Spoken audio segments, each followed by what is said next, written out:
कहीं बहुत दूर नहीं है।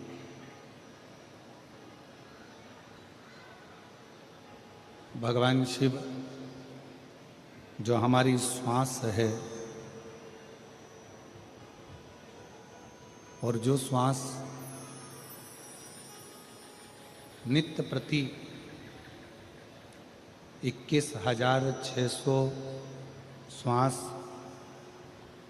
जो प्रतिदिन इस मानव के शरीर से निकल रही है, प्रतिदिन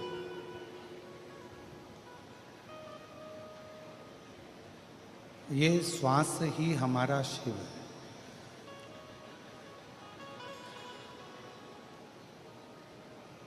और जिसने मानव शरीर में निकलने वाली श्वासों को, ग्रहण करने वाली श्वासों को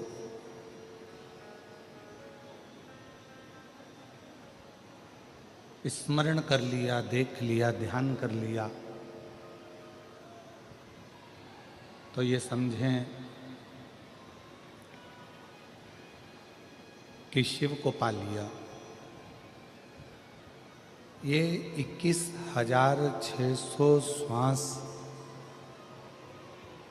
जो मानव के शरीर से रोज आ रही और जा रही है,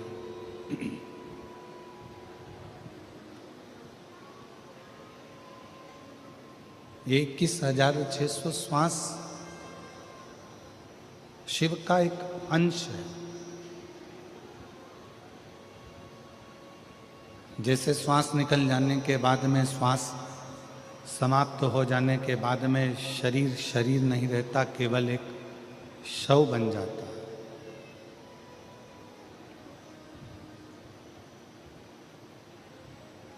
फिर शरीर की कोई मूलता नहीं रह पाती। फिर वो शरीर श्वास जाने के बाद में केवल एक शव का एक स्वरूप है।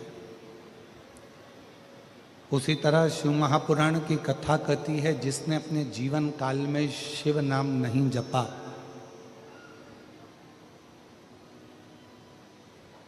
जिसने अपने जीवन काल में शिव नाम नहीं लिया, शिव का स्मरण नहीं किया, शिव की अविरल भक्ति को धारण नहीं करा, भगवान शंकर का नाम नहीं लिया, शिव नाम का स्मरण नहीं किया, वो भी एक शव की तरह।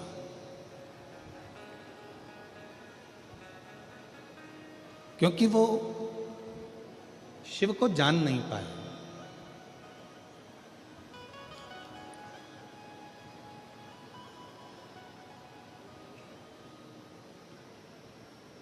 एक व्यक्ति ने एक प्रश्न किया कि माहेश्वरी समाज की उत्पत्ति भगवान महेश से हुई है,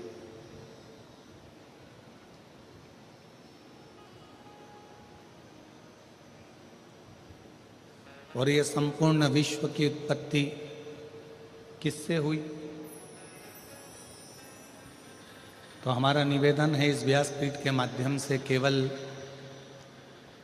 माहेश्वरी समाज की ही उत्पत्ति शिव से नहीं, भगवान महेश से नहीं, बल्कि जितना भी ब्रह्मांड की रचना आप देख रहे हो, ये सब भगवान महेश की ही रचना है, भगवान शिव की ही रचना है।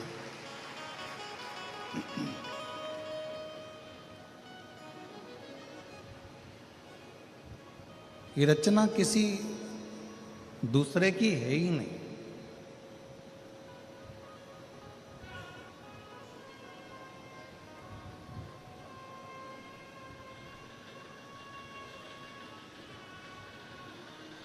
भगवान शिव जी की और भगवान ब्रह्मा जी की लड़ाई केवल एक छोटी सी बात थी। भगवान शिव जी ने भगवान ब्रह्मा जी से केवल इतना कहा कि इस सृष्टि की रचना जब आप करें तो थोड़ा सा अहंकार अपने अंदर मत आने देना, डीले कम करो।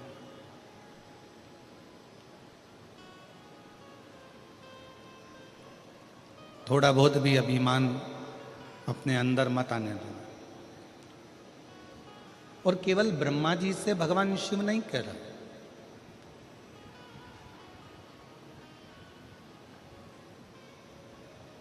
भगवान शंकर प्रत्येक संसार के मानव से, हर व्यक्ति से, हर जीव से शिव एक बात कहते हैं कि कोई भी कर्म करो, जो आपका मन पड़ जाए वो कर्म आप करो, पर कर्म में अभिमतता को सामने प्रकट मत हो।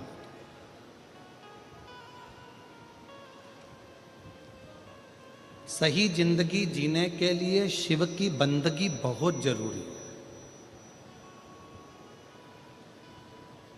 और जिस मानव ने ये जान लिया कि जिंदगी अगर सही जीना है तो शिव की बंदगी करना पड़ेगी, शंकर की आराधना करना पड़ेगी, शंकर की बंदगी करना पड़ेगी, तो समझ लो कि जिंदगी हमारी सार्थक हो गई।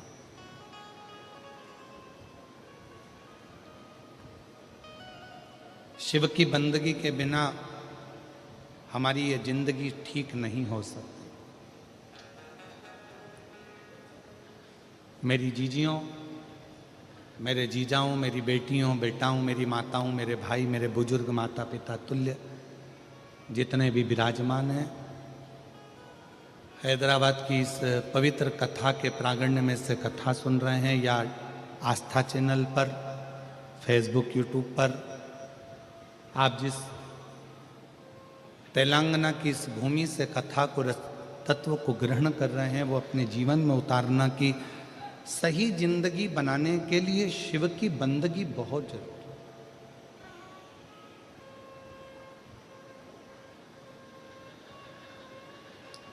आप राम जी का भजन करो, आप कृष्ण जी का भजन करो, आप नारायण का भजन करो, आप जिसका भजन करना चाहो उसका करो, पर साथ में शिव की बंदगी, शिव की आराधना।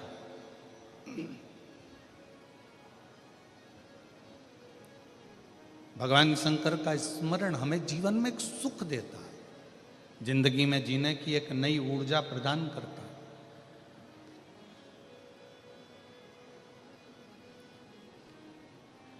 ब्रह्मा जी को भगवान शंकर ने केवल इतना सा समझाया कि सृष्टि की रचना करो, पूरा संसार की रचना करो, पर अहंकार रखकर मत करो। तुमने अगर थोड़ा सा भी अभिमान अगर अपने अंदर रख लिया और तुमने सोचा कि ये सृष्टि की रचना मैंने करी है, तो ये ठीक नहीं है।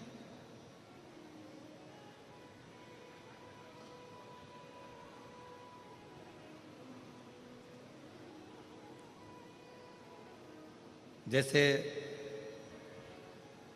ब्रजगोपाल जी भूतड़ा जी ने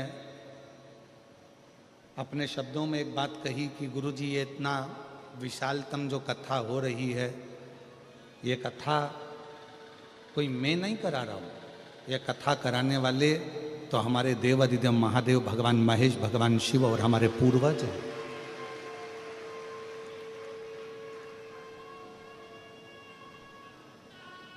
और उसी को आप और हम लोग अपनी कुछ करा रहा है, सब शिव करा रहा है। माता पिता की कोई प्रेरणा है, माता पिता की कोई आज्ञा है, माता पिता का आशीर्वाद है, पूर्वजों का आशीर्वाद है और शिव की कृपा है, जो ये सब होगा, सब।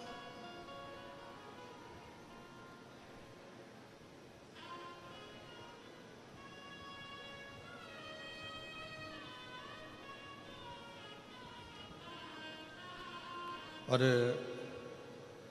ब्रजगोपाल जी, हम कहें अपनी भाषा में कि हमारे हिसाब से साउथ की, दक्षिण की ये सबसे बड़ी कथा है बाबा देवाधिदेव महादेव की ये कथा, जिसमें इतने 1, 2, 3 पंडाल, पीछे के पंडाल, साइड में और भी शिव भक्त। और कल आपने रात को 2 से 3 बजे तक आप यहाँ खड़े रहकर और भी व्यवस्थाएं जो करवा कर गए हैं, उसके लिए आपको साधुवाद है, शिव की कृपा। ये शिव की उदारता है।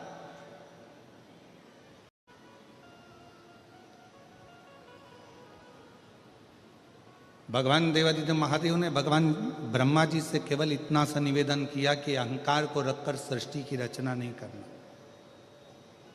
आप इस अभिमान को छोड़ दो और सृष्टि की रचना करो। इतने में भगवान ब्रह्मा जी से यह बात सहन नहीं हुई।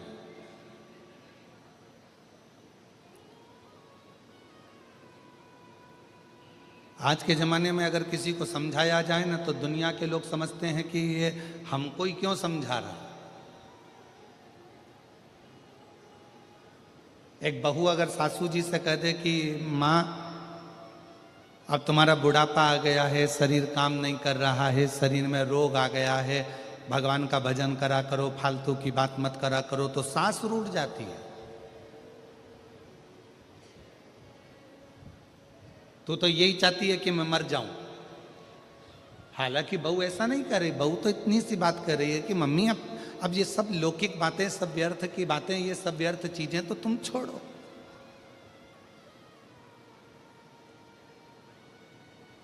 एक दिन हमारी सासू जी से हंस के बोली जेठानी,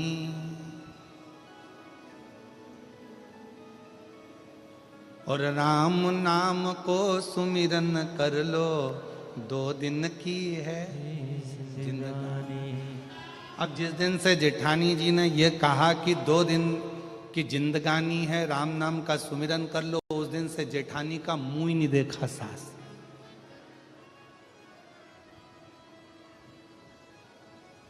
ये गलत चाहती है, ये गलत सोच रही है, गलत विचार कर रही है। ये चाहती है कि मेरे प्राण छूट जाए, मैं मर जाऊं। ना ना ना,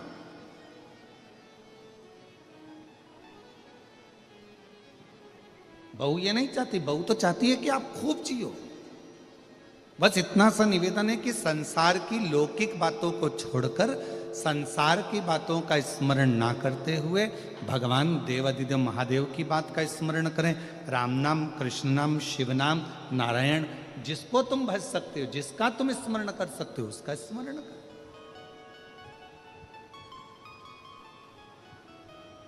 और वही की वही जो एक बहू सास से कहती है, वही की वही भगवान शंकर ने भगवान ब्रह्मा जी से कहा कि सृष्टि बनाओ, पर ये अहंकार रखकर सृष्टि का निर्माण नहीं कर रहे हैं। तुम्हें अभिमतता से दूर रहकर शिव कह रहे हैं कि सृष्टि का निर्माण करो।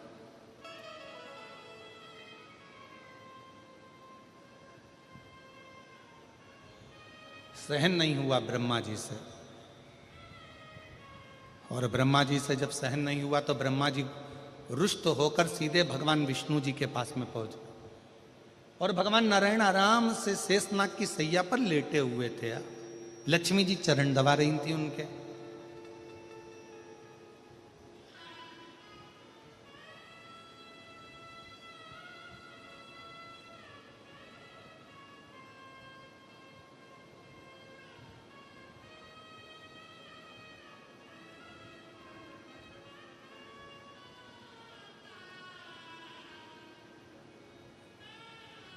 पहुंच गए ब्रह्मा जी।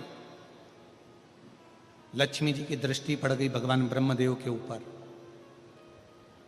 देखा ब्रह्मा जी आए हैं। लक्ष्मी नारायण के चरणों को छोड़कर हाथ जोड़कर प्रणाम किया और नारायण को प्रणाम कर कर कहा, ब्रह्मदेव आए हैं, ब्रह्मा जी आए हैं।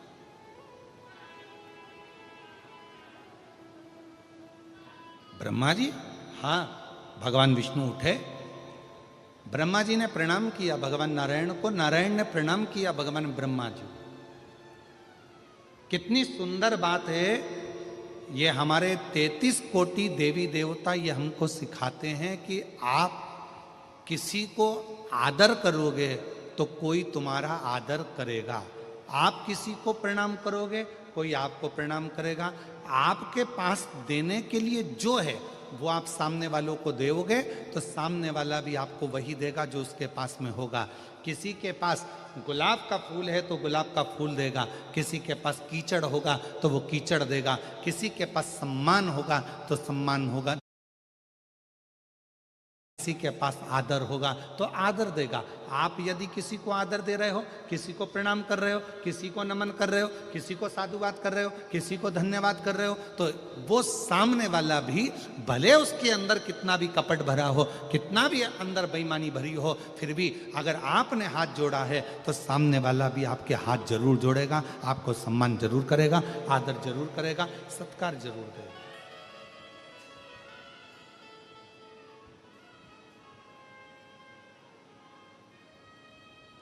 आपके पास देने के लिए क्या है, ये आपके ऊपर निर्भर करता है।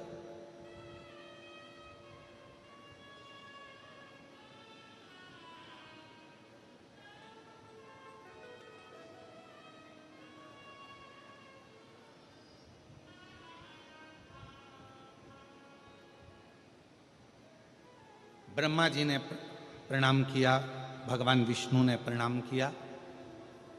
भगवान नारायण ने पूछ लिया ब्रह्मा जी से कि किस कारण से आपका आगमन हुआ है, क्यों आए हो, क्या हो गया, किस लिए आना हुआ।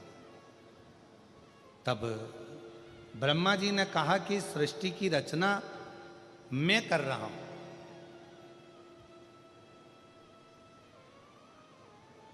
सृष्टि की रचना मैं कर रहा हूं। भगवान विष्णु समझ गए जहां पर मैं का संबोधन आ जाता है, जहां पर मैं का संबोधन लग जाता है, और यहां मेरा कुछ भी नहीं होना चाहिए।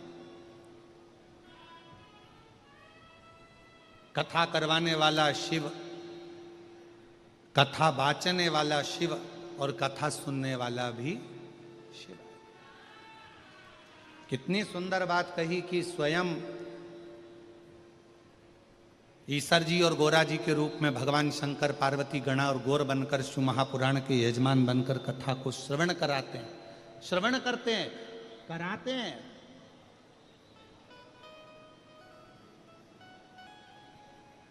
स्वयं शिव।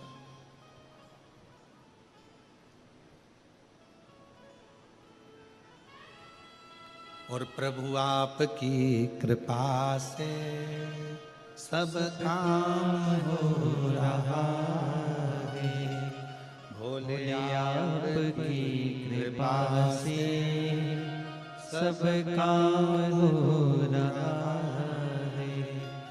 करते हो भोले बाबा मेरा नाम हो रहा है, करते हो भोले बाबा मेरा नाम हो रहा है।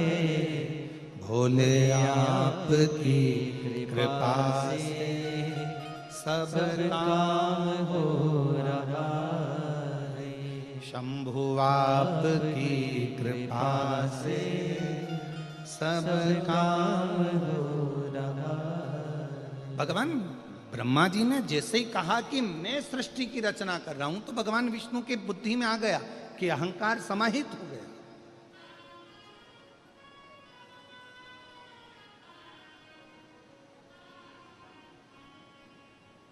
एक पंखे में 3 पंखड़ियां होती हैं। अब आजकल का फैशन हो गया तो 4 पंखड़ी का भी पंखा हो गया, पर शुरू से बचपन से अगर आपने देखा होगा तो कितनी पंखड़ी का पंखा होता है, जम के बोलो जरा, 3 का। और 3 पंखड़ी का ही पंखा घूमता रहता है, तो पंखड़ियां घूमती रहती है, घूमती रहती है, घूमती रहती है। कभी विचार करा कि 3 पंखड़ी का ही पंखा क्यों हुआ, ये 3 पंखड़ियां ही क्यों घुमाई जाती है? तो कहा बचपन, जवानी, अधेड़ी और बुढ़ापा, ये 4 जिंदगी की पंखड़ियां हैं, पर इसमें ये 3 पंखड़ी जो है ये ही घूमती हैं। बचपन खूब घूमता है, जवानी खूब घूमती है, और अधेड़ी घूमती है। चौथे नंबर की जो पंखड़ी है ना, वो तो लटकी की लटकी रहती है, क्योंकि उसको मालूम है अपना घूमने का समय नहीं, अपना तो ठहरने का समय है और जिंदगी को साधने का समय। एक बचपन की जिंदगी ऐसी होती है, चलो बैग उठाओ, स्कूल जाओ, घर आए, वापस ट्यूशन जाओ, चलो कोचिंग जाओ, यहाँ आए वहाँ आए, चलो रोटी खाओ, भोजन करो, ये करो वो करो। और माँ अपने बच्चे को, माता पिता अपने बच्चे को दिन भर घुमाता रहते हैं। बचपन पूरा खत्म हो जाता है, जवानी आती है, फिर दिन भर घूमना फिरना, ये काम वो काम, और कमाना करना, ये सारे काम में लगना पड़ता है। विवाह हो जाता है, शादी हो जाती है, गृहस्थी का बोझा माथे पर चढ़ जाता है। फिर आ जाती है अधेड़ी, अधेड़ी में बहन के घर मायरा भरना है, फिर वहाँ जाना है, ये काम करना है, बच्चों की शादी करना है, उसका ये फंक्शन करना है, उसका वो फंक्शन करना है, कहीं बुआ जी के यहाँ जाना है, कहीं सारे संबंध निभाना है, सारी रिश्तेदारी निभाना है, बड़ा निभाकर चलना पड़ता, बड़ा निभा।